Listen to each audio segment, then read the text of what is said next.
Boa noite, irmãos e irmãs, graça e paz. Estamos iniciando mais uma live nossa, Orai Sem Cessar. Hoje, sexta-feira, dia 26 de junho de 2020. Chegando já à metade do ano, né? Como tem passado rápido os dias. Daqui a pouco já encerramos o mês de junho. E se continuar da forma que está, daqui uns dias já estamos ouvindo os sinos de Natal. Seja muito bem-vindo, muito bem-vinda à página da Igreja Presbiteriana de Blumenau. Sou o pastor Anderson. Nós vamos iniciar a nossa live orando. Senhor, nós agradecemos por esta noite, agradecemos pelo teu cuidado, agradecemos pelo dia que o Senhor nos deu, pelo alimento, pelo ar que respiramos, pelo teto sobre a nossa cabeça, sobre as vestes, enfim, ó Deus, temos visto a tua provisão sobre a nossa vida. Continuamos a interceder por todo o mundo diante desta pandemia do coronavírus, suplicando, ó Pai, a tua misericórdia sobre todas as nações. Abençoa-nos e guarda-nos. E neste momento em que ouviremos a tua voz através da palavra, prepare o nosso coração para que aprendamos de ti. Eu coloco nas tuas mãos, ó Deus, para ser mero instrumento teu e transmitir a tua mensagem, pois importa que tu cresças e eu diminua. Em nome de Jesus. Amém. Boa noite a você que está chegando agora. Esta é a nossa live Orai Sem Cessar e também a continuação do nosso estudo na carta de Paulo aos Romanos. E vamos lá, mais um capítulo, mais alguns versículos do capítulo 9 hoje, né? Nós estaremos do 19 até o 29. Do 19 até o 29. Pegando um ganchinho de ontem, né? Só para deixar bem claro, este capítulo aborda, juntamente com o capítulo 8, em alguns aspectos, uma doutrina conhecida da Igreja Reformada, muito trabalhada por Calvino e desenvolvida numa primeira instância por Santo Agostinho, que é a questão da predestinação ou do eterno decreto de Deus, da eleição incondicional, ou seja, então, eu reforço o que eu já havia dito anteriormente. Nós vamos falar, né, do que está neste texto, num caráter de Romanos. Então, não há uma expectativa minha em tentar abordar esse tema, que pertence lá à área da teologia sistemática ou teologia dogmática, que é para elaborar de maneira pormenorizada, detalhada, em todos os aspectos, nós teríamos que recorrer a uma série de textos, do Novo, do Antigo Testamento, enfim. Então, como o intuito é estudar Romanos e não entrar nessa questão temática, né, desse ponto chamado a eleição, nós vamos nos ater ao que Romanos diz. Então, é óbvio que algum aspecto ou outro não vai estar aqui, né? Paulo não aborda a totalidade do tema, mas aquilo que lhe é específico e necessário para esta comunidade. Então, ele fala dessa questão da doutrina da eleição, ou da predestinação, assim como preferirem, né, o termo. Mas ele não esgota aqui nestas páginas. Ele vai escrever o suficiente que ele achava para as demandas daquela comunidade. Tá? Então, é óbvio que isso aqui não é um tratado de teologia sistemática sobre predestinação, tampouco sobre eleição. Mas o que as páginas de Romanos dizem acerca deste tema. Outra coisa, lembrando ontem, né? Vocês que assistiram a live de ontem, ela está disponível aqui no nosso canal, e na página do Facebook e também no nosso canal lá no YouTube, né, que nós estudamos Romanos de 14 a 18. Então eu falei daquelas duas vertentes que existem dentro da teologia reformada, né, acerca da reprovação, né? Alguns teólogos, principalmente os críticos de Calvino, críticos de Santo Agostinho, chamado teólogos arminianos, né, lá de Tiago Armínio, ou Jacó Armínio, né, tanto faz, que questionou alguns pontos da doutrina calvinista, o que eles dizem? Eu uso o termo dupla predestinação, enfim. Então, como eu havia dito ontem, só para, como hoje continua essa questão do tema, nós temos duas vertentes dentro da própria teologia reformada. Tá? E ambas têm base bíblica para funcionarem. Então, é como eu digo aqui, fica a gosto do cliente, qual que você quiser.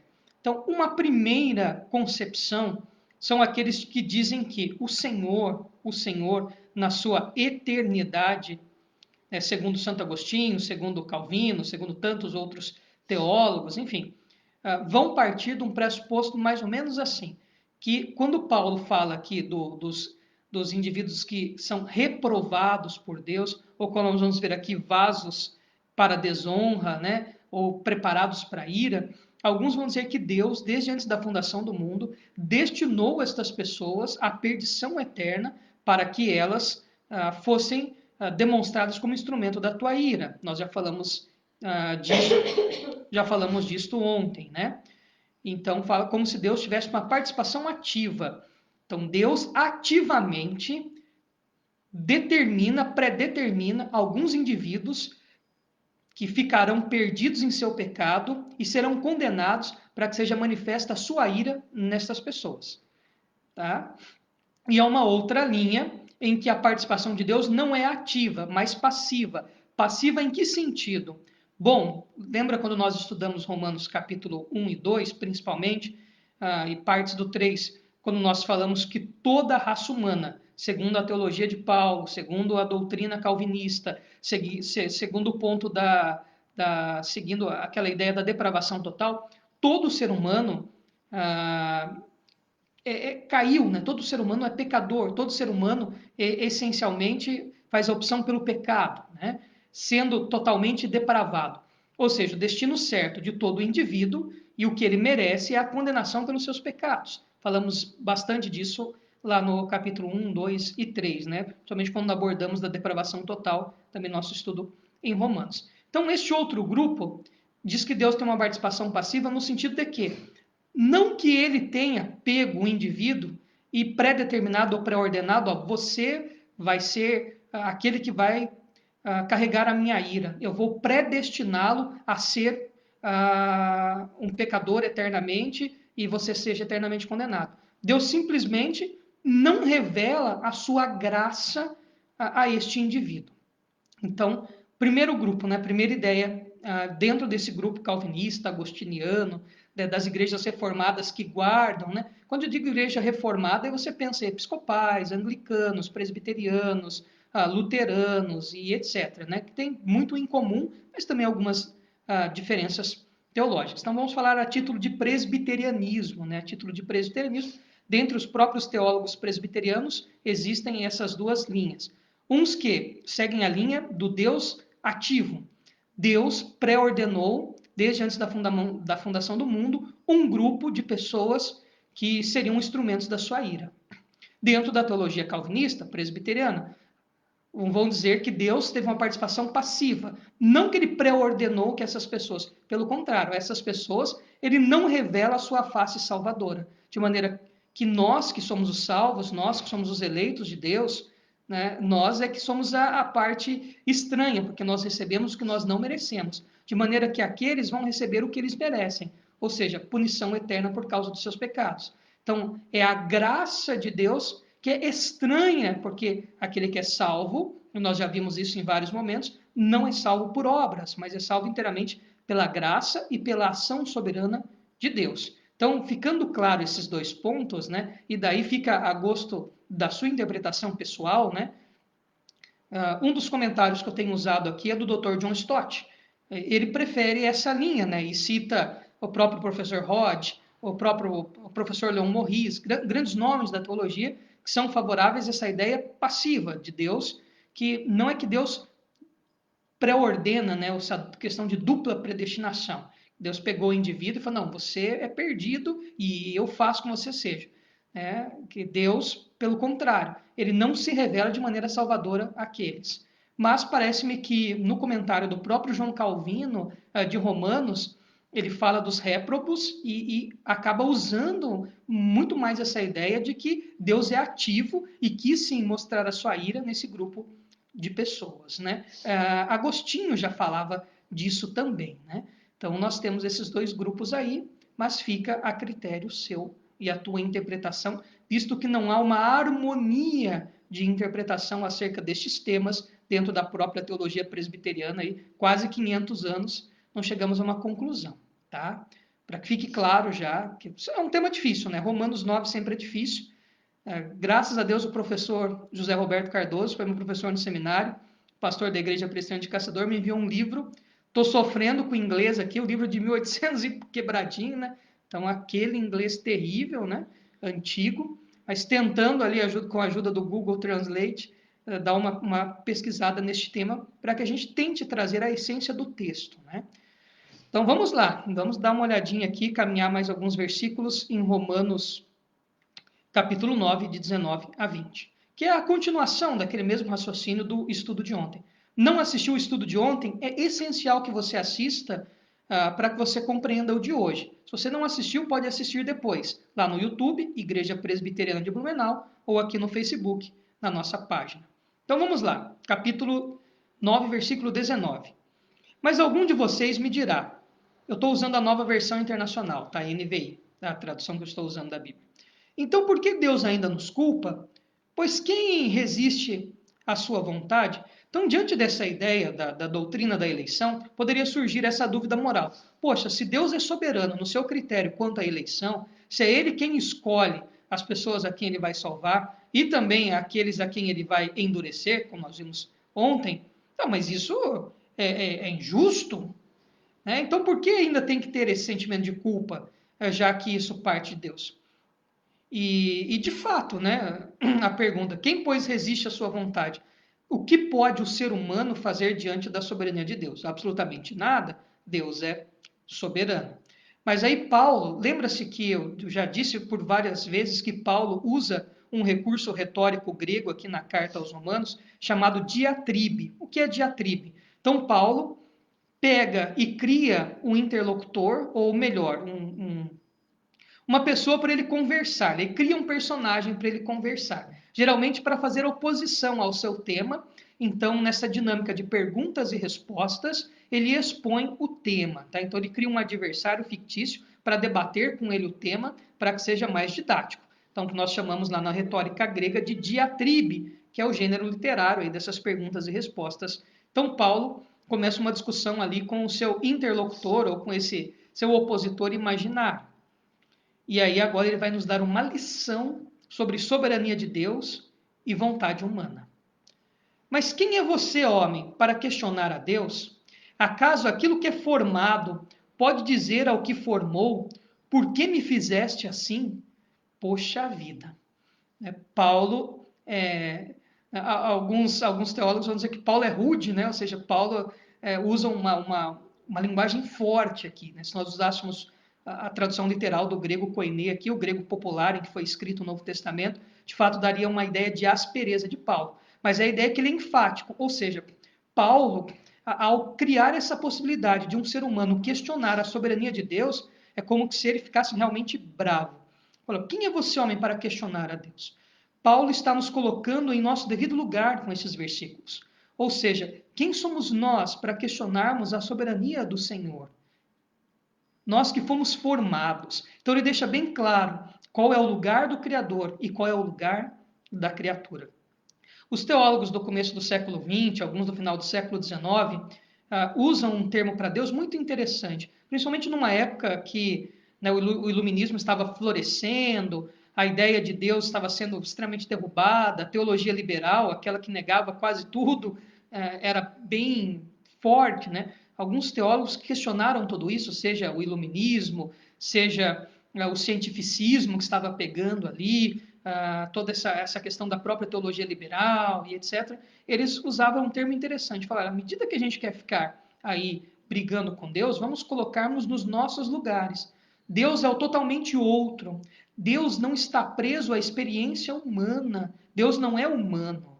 Né? E isso desconstrói em nós um pouco aquele pensamento. A gente gosta muito de personalizar Deus hoje, a nossa imagem e semelhança, chamado teologia relacional. Né? Então é como se Deus fosse o nosso amigão. Né? Deus é meu amigão, aí Deus é o cara que está comigo aí, meu xará, meu chapa. Né? Enfim, e a gente acaba trazendo uma figura de um Deus tão camarada, tão amigão, né? Ah, Deus é aquele lá que quando eu conto uma piada, ele dá uma risadinha aí, é meu xará. Isso aí, quando eu dou aquela errada ali, ele ri, acha bonita. É muito perigosa, tá? Que aí nós corremos o risco de querer equiparar Deus à criatura. E Paulo já desconstrói todo esse argumento. Deus é o totalmente outro, como diziam os teólogos lá do começo do século XX, final do século XIX, entre eles um que eu gosto muito, né, o Karl Barth, que fala, Deus é o totalmente outro. Para nós perscrutarmos Deus, para nós tentarmos entendermos Deus, teríamos que ser deuses. Como nós não somos, ele é totalmente outro. Não dá para julgar Deus a partir da experiência humana. Me desculpe, Immanuel Kant, que é o pensador que fala muito dessa questão do fenômeno, né? Mas não dá, não dá. Nós vamos esbarrar num abismo intransponível. Eu sou criatura e ele é criador. Então vamos lá, versículo 21. O oleiro não tem direito de fazer do mesmo barro um vaso para fins nobres e outro para uso desonroso. Então, Paulo vai invocar um símbolo muito comum no Antigo Oriente Próximo, do oleiro, ou aquele que fazia vasos e potes. Você vai encontrar, é vasto nessa ideia do oleiro lá no Antigo Testamento. Então, ele vai colocar Deus como o oleiro. O oleiro pegava lá um monte de argila, colocava sobre uma roda, né, de madeira, ele girava com os pés e as suas mãos hábeis moldavam ali a argila e ele fazia o vaso como ele quisesse, né? Então ele coloca Deus como esse agente totalmente ativo na criação, soberano, poderoso e etc., que tem o poder para determinar o que ele quiser da argila. Ou seja, a argila não molda-se a si mesma, a argila não tem poder em si mesma, a argila simplesmente é moldável nas mãos do oleiro. Ela não tem vontade. A argila vai ser o que o oleiro quer ser, o que faz o vaso, o que faz o pote. Então, essa é a ideia que Paulo traz e traz lá do Antigo Testamento, né? E mais, ele pode fazer um vaso para fins nobres e pode fazer um vaso para fins desonrosos. Então, provavelmente, aqui a ideia mais literal, ele pode fazer um vaso para guardar comida, pode fazer um vaso para guardar excremento. Pode fazer um vaso para guardar perfumes caríssimos, óleos raros, especiarias, mas pode fazer um para servir de tratadouro para porcos, aonde vai resto de comida. Então, essa é a ideia, né? Ou seja, a vontade do oleiro que prevalece. Versículo 22. E se Deus, querendo mostrar a sua ira e tornar conhecido o seu poder, suportou com grande paciência os vasos de sua ira, preparados para a destruição, dizendo que, neste tempo todo, desde a queda do ser humano, né, desde a ofensa dos homens, ou seja, o homem que transgride a lei de Deus, que ofende a Deus, né, não servindo, ou seja, e cada vez mais tendo uma postura ruim e coloca essa ideia de vasos preparados para a destruição, vasos da sua ira, dizendo que Deus teve até muita paciência com todos aqueles que merecem a condenação. Abre parênteses, né? No fim, todos nós merecemos a condenação. Fecha o parênteses aí. Mas Deus graciosamente intervém sobre a nossa vida e nos salva. Por quê? Ele quer. Nós já vimos isso no capítulo 8 de Romanos, já vimos isso no estudo de ontem e de antes de ontem também aqui em Romanos. Esta carta tão importante, né? Carta que influenciou Santo Agostinho, que influenciou Lutero, Calvino e tantos outros teólogos. Enfim, né? Romanos é um divisor de águas na história do pensamento teológico. Então, a resposta é para o versículo 22, né? Se são vasos para sua ira, Deus até foi paciente ainda em não demonstrar a sua ira eterna sobre eles. Versículo 23. Que dizer, se ele fez isso para tornar conhecidas as riquezas de sua glória aos vasos de sua misericórdia, que preparou de antemão para a glória. Versículo 24. Ou seja, a nós a quem também chamou, não apenas dentre os judeus, mas também entre os gentios. Ou seja, lembra que nós tratamos daquela questão que a eleição de Deus, ou aquele a quem ele chama a salvação, não está ligada a uma questão étnica, uma questão biológica, uma questão natural, só o fato de ser judeu, essa era a polêmica levantada. Não, eu sou judeu, sou da etnia judaica, então eu sou de Deus, eu sou salvo. Paulo desconstrói isso, e mais uma vez agora ele vai usar essa ideia que Deus escolhe dentre todos os povos. E mais, ele vai fazer um contraste entre os vasos de ira, ou seja, aqueles que recebem o que merecem, a punição pelo pecado, e os que recebem o que não merecem, perdão e graça. Então, é interessante, né? Se um é vaso de ira e o outro é vaso de misericórdia, ou seja, todos nós merecemos o quê? A ira, mas uns são tratados com misericórdia. Ou seja, a misericórdia aqui poderia ser traduzido por graça, ou seja, receber algo que nós não merecemos.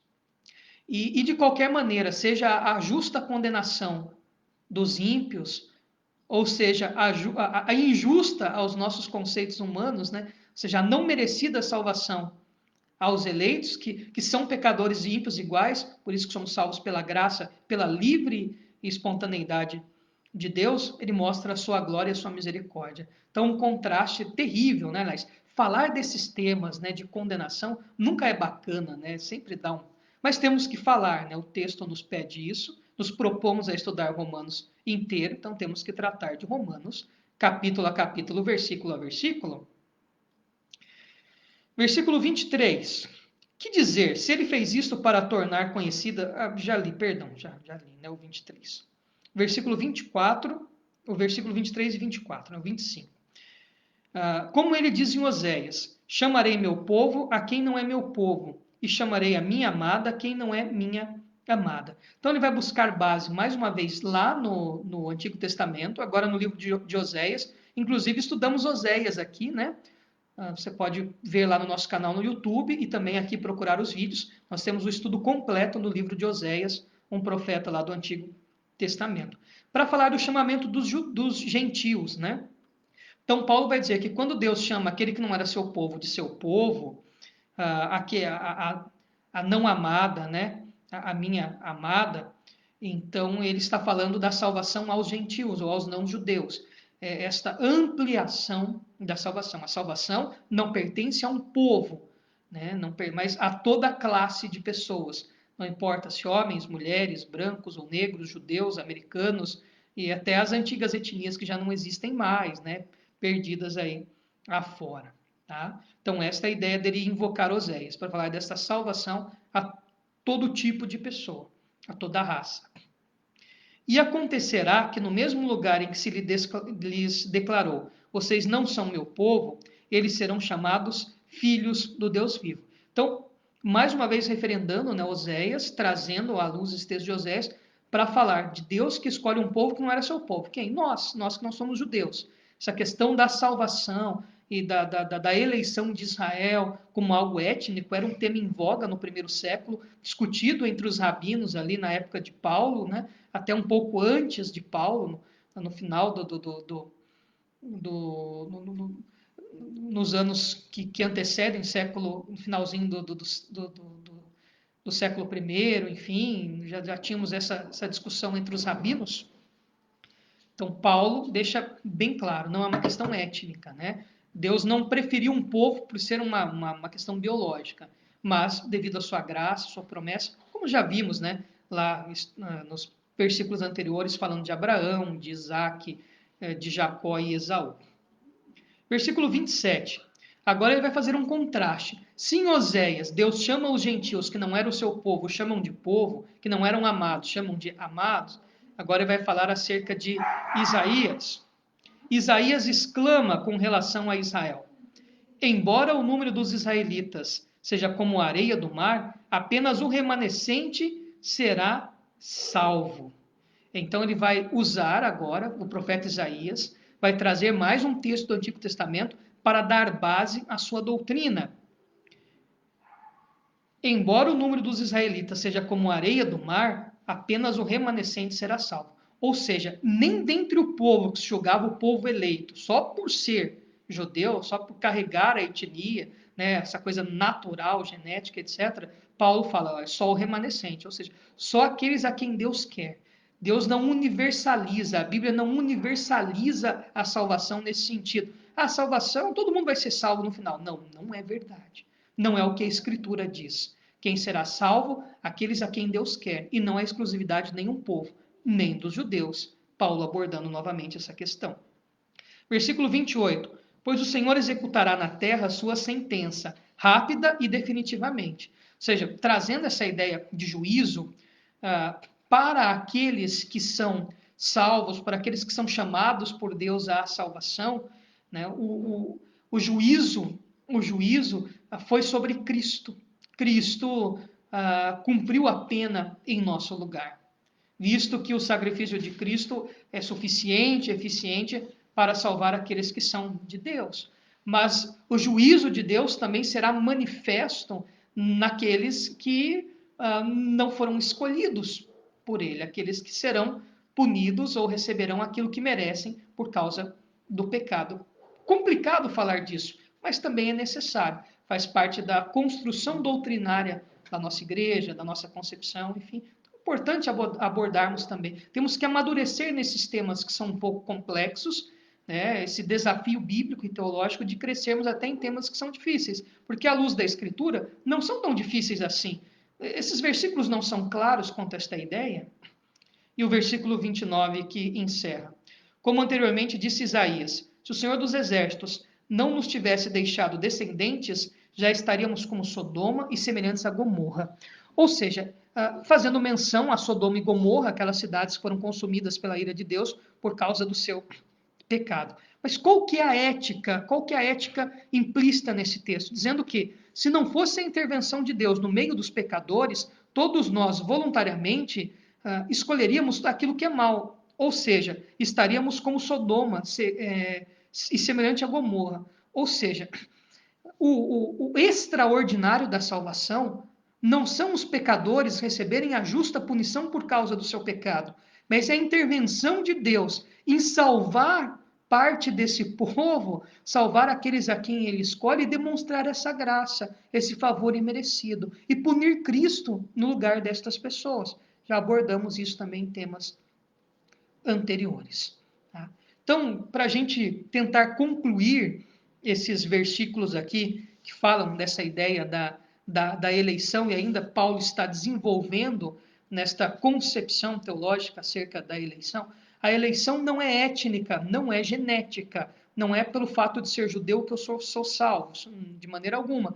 Deus escolhe os filhos da promessa e de todos os povos, tribos, raças, nações, homens e mulheres, e etc. Não há essa distinção genética. A eleição é um atributo divino, é a intervenção do Senhor, é a ação dele. Não depende do ser humano, né? É a ação que vem do próprio Senhor. Deus escolhe quem ele quer e mostra essa graça a quem ele quer. No fim das contas, todos nós merecemos a condenação eterna por causa do nosso pecado. Então, o extraordinário da salvação é Deus salvar imerecidamente um povo. Né? É graça, favor imerecido. Tá? E diante disto, diante dessa soberania de Deus, quanto à eleição, contra a predestinação, que é o tema em voga aqui em Romanos, que se inicia lá no capítulo 8 e se estende até aqui para agora, o que nós fazemos? Nós aceitamos com humildade a soberania de Deus, porque nós não temos com um argumento humano contestar Deus. Você fala assim, então Deus errou? Então a minha concepção humana é melhor do que Deus? Então eu sou mais benevolente do que Deus? Eu sou melhor do que Deus porque eu discordo disso que está escrito aqui? Por isso a indignação e até a aspereza de Paulo em usar esses símbolos tão duros. Quem é você, vaso, para discutir com o oleiro? Quem é você, criatura, para discutir com o Criador? Ou seja, coloque-se no seu lugar de ser humano. Todas as vezes que nós olhamos um texto bíblico como esse e sentimos um senso de injustiça, poxa, mas isso é injusto, Deus escolher alguns e não escolher outros. Então você está dizendo que o seu senso de justiça é melhor do que Deus. Então você está dizendo que você é melhor do que Deus para definir o destino da salvação. Todas as vezes que você questiona a soberania de Deus, demonstrada aqui no capítulo 8 e 9 de Romanos, você se põe numa situação assim, eu seria um Deus melhor.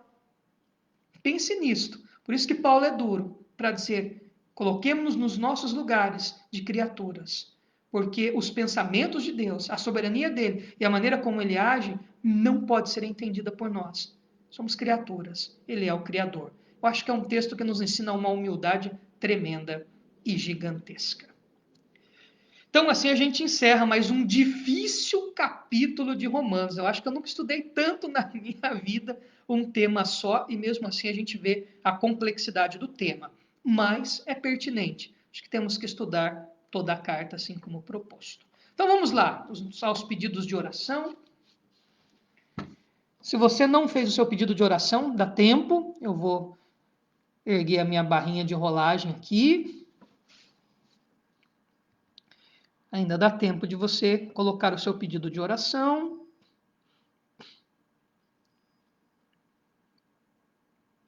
Então vamos lá.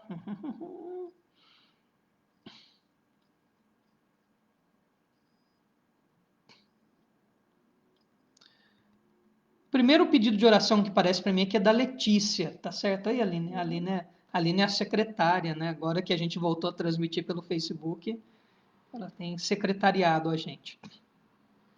Então a nossa irmã Letícia pede oração pela Ivanilde, prima da Nora, que deve fazer uma cirurgia e tratamento médico. Então, pela Ivanilde. A tia Clarete, lá de Mogi Guaçu, pede oração para Dona Maria, que continua lá na UTI, está entubada, né? A Aline pede oração pelo Luciano, nosso amigo lá de Mogi Guaçu, vereador lá na cidade. O nosso irmão e amigo Ezequiel Delgado, é enfermeiro lá da cidade de Xanxerê, no oeste catarinense. O nosso irmão João, né? O João, meu vizinho aqui do apartamento, né? Vizinho quase de porta aqui. O João pede oração pelo seu primo Cássio, de São Paulo, que está lá na UTI em Guarulhos. Então, pelo Cássio. São os pedidos. Apareceu mais algum pedido para ti aí, Aline?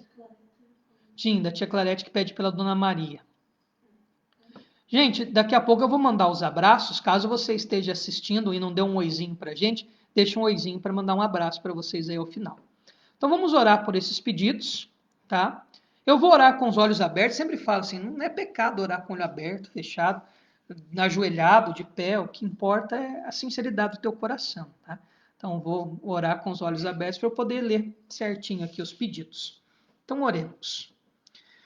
Senhor, nós intercedemos neste momento pela nossa irmã Letícia, pelo presbítero Ricardo, por toda a sua família. Derrama bênção, Pai, sobre todos eles. Que o Senhor seja o Deus providente na vida deles. Pai, nós intercedemos pela vida da Ivanilde, que passará por um procedimento médico. Senhor, colocamos a tua serva nas tuas mãos para que seja feita conforme a tua vontade. O nosso desejo, Deus, é vê-la bem, que esse tratamento seja eficaz, que ela fique curada e restabelecida. Mas, Senhor, seja feita a tua vontade e não a nossa. Continuamos a interceder, ó Deus, pela Dona Maria, lá em Mogi Guaçu, que continua entubada na UTI. Pai eterno, tenha misericórdia da Dona Maria, abençoe, cuide, fortaleça. O Senhor tem poder, ó Pai, para restabelecer a sua saúde. Mas, Deus, compreendemos que não é a nossa, mas a tua vontade. Pai, abençoe a tia Clarete, o tio Zé, abençoe toda a sua família também. Derrama bênção sobre todos eles, ó Pai. Senhor, nós continuamos também pedindo pelo Luciano, nosso amigo, vereador lá de Mogi Guaçu, seu estado de saúde que é grave, está entubado devido ao Covid-19. Pai, tenha misericórdia do Luciano, também do nosso irmão, o Ezequiel, lá em Xanxerê, e abençoe, ó Pai, toda a família da Aline também. Senhor, nós pedimos pelo Cássio, que está na UTI em Guarulhos. Pai eterno, tenha misericórdia dele. Colocamos nas tuas mãos e pedimos o restabelecimento da saúde deles. Pai, nós somos pequenos e frágeis, dependemos de ti e do teu cuidado. Reconhecemos a nossa pequenez e a nossa total dependência de ti. Toma, Pai, todos esses enfermos nas tuas mãos e restaura a saúde deles, conforme a tua vontade. Em nome de Jesus. Amém. Amém. Então vamos mandar os abraços, né? Vamos mandar os abraços. Se você não mandou um oizinho ainda, mande um oizinho para eu mandar um abraço para vocês aí. Então, um abração para o Márcio. Deus abençoe, Márcio. Deus abençoe a Vanessa. Nossos amigos, irmãos aqui de Blumenau. Futuros membros da Igreja Presbítera de Blumenau, se Deus assim nos permitir. Um abração para a nossa irmã Claudete Bittencourt, lá de Itapema, né? Que Deus abençoe. Um abração para nossa irmã Letícia, para o presbítero Ricardo. Um abração para Denise, daqui de Blumenau. Um abração para nossa irmã Dulceléia Pereira, lá de Itapema também, né? O pessoal de Itapema sempre aí conosco nas nossas lives. E mandar boa noite para minha esposa também, né? Ela está assistindo ali do sofá. Um abração para o Fábio e para toda a família Butsky. Que Deus abençoe. Um abração para essa família tão querida. Poxa, um abração para o João Rodrigues dos Santos. O João foi meu primeiro patrão lá em Jaguariúna, no interior de São Paulo, né? Na JRS Computação. O João, Deus abençoe, viu, João? Um abração para ti, para toda a sua família. Está nos assistindo lá de Jaguariúna, né? O João é o presidente da Associação Comercial e Industrial lá de Jaguariúna. Tá chique, viu, João? Deus abençoe muito.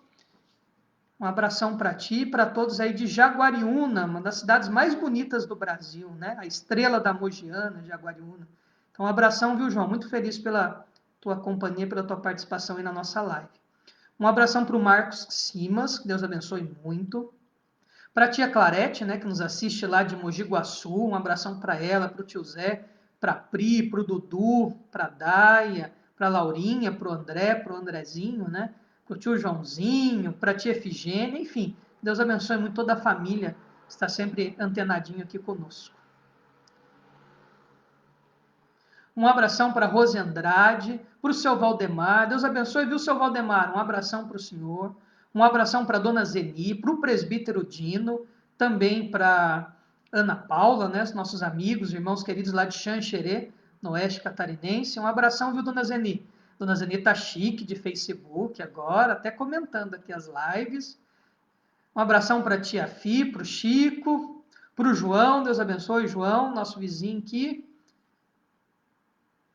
Um abração para Rosilda Andrade, para o nosso irmão Carmelito Zimmermann, né, que é membro lá da Segunda Igreja Presbiteriana de Blumenau, pastor Márcio, um abração para o Carmelito e para a Marina, né, que estão sempre ligadinhos aqui conosco. Deus abençoe muito, meus irmãos.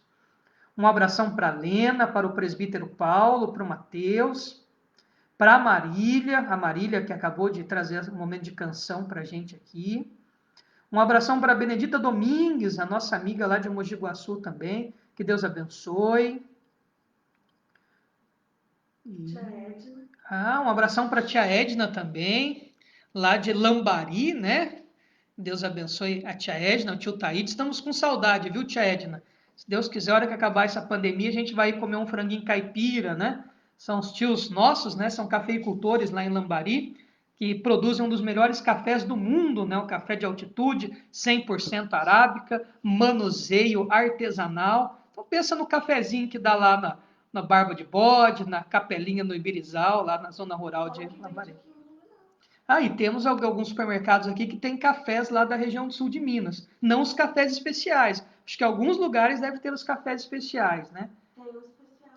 Mas, os melhores cafés, né, do mundo estão lá na região entre Carmo de Minas, Olimpo, Noronha, né? Quem gosta de café é coisa chique. Lá no Angelone. A Aline está falando que lá no Angelone tem os cafés especiais de Minas. Bom, são esses os abraços. Aline, apareceu mais algum para você aí? Então vamos nos despedir com a bênção do Senhor. Mais uma vez eu agradeço a tua companhia.